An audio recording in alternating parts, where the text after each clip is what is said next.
திருக்குறள் நிறையுடைமை நீங்காமை வேண்டின் கொடையுடைமை போற்றி ஒழுகப்படும் ஒருதார்க்கு ஒருநாளை இன்பம் ஒருதார்க்கு ஒன்றும் துணையும் புகழ். திருவள்ளுவர்.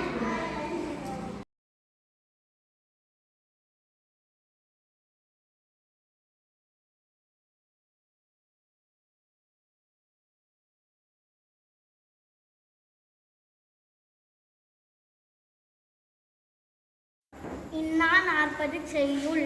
உண்ணாது வைக்கும் பொரும்பொருள் வைப்பின்னா நன்னா பகைவர் புணர்ச்சி நனியின்னா கண்ணில் ஒருவன் வனப்பின்னா வாங்கின்னா எண்ணிலான் செய்யும் கணக்கு. கபிலர். தமிழ் தாய் வார்த்தை தமிழனைக்கு திருவனி சொல்லுமே தரணிக்கு ஓரன் சொல்லுமே அமிழ்தான் தமிழ்